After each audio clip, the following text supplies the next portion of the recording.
खुलुमबाय रायजोफोर आं नै निपन आरो सुक्लेश्वरनि बागानाव दंफैयो बार जानो दैमा जिङावहाय नायनानै लानाय ओइ गाब्रु दैया ओइ बेनो गाब्रु दै ओइ नुहुरनाया ओमफ्राय बागाना नैबे ओइ नै बागानारि रायजोफोर मोनसे गोनां खौरां लानानैसो आं दिनै बे भिडिअखौ लाबोनाय जादों नोंथांमोना जेसेबां हायो शेयार खालामनानै हो सनितपुर डिस्ट्रिक्टनि सिङाव थानाय दैसागुरि गामियाव सासे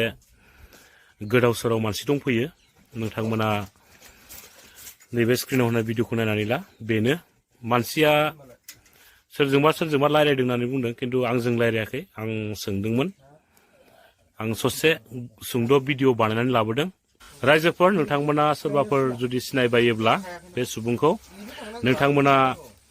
आंनि बे भिडिअनि डिसक्रिपसनाव थां आंनि मबाइल नाम्बारखौ आङो होनानै दोननाय जादों नोंथांमोना कल खालामनानै आंनाव सोंहरनो हागोन बे सुबुङा मैयानो दैसागुरियाव फैदों मैया समबार नालाय मैया मोनाबिलियाव दैसागुरि गामियाव दंफैयो दासिमबो दङ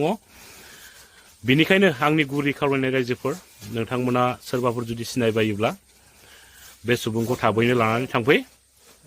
आंनि मबाइल नाम्बारखौ आं डिसक्रिपसनावहाय होनानै दोनदों नोंथांमोना डिसक्रिपसनाव थां आरो आंनाव कन्टेक्ट खालामबानो जाबाय आंनि गुरै खावलायबावनाय रायजोफोर नोंथांमोना जेसेबां हायो भिडिअखौ शेयार खालामनानै हो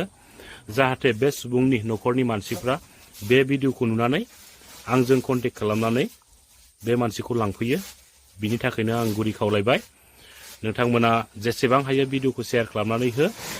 फैदो बिदिब्ला नोंथांमोना बै सुबुंखौ नायनानै लादो रायजोफोर मानसिखौ नायनानै लादो बेबायदिनो थाबायो मानसिया बेनिफ्राय गामिनि मुंफोरखौबो खोन्थानो रोङा गुबुननि सिगाङाव खोन्थानानै लादोंमोन होननानै बुंदों नाथाय आंनि सिगाङाव खोन्थानानै लायाखै जोबोद दुखुनांथाव नङा होमबा रायजोफोर बेफोरबायदि मानसिखौनो गोदाव सोराव न'नि सुबुंफ्रा हेंगार हरनाया बिनिख्रुइ आरो मा दुखुनांथाव थागोन नङा होमबा रायजोफोर दा बे मानसिया गावनि थंखौनो खोन्थानो रोङा बिनिखायनो आंनि गुरै खावलायहरनाय रायजोफोर नोंथांमोना सोरबाफोर जुदि मोनथियोब्ला सोरनिबा जुदि न'खरनि मानसिफोर जायोब्ला नोंथांमोना बे मानसिखौ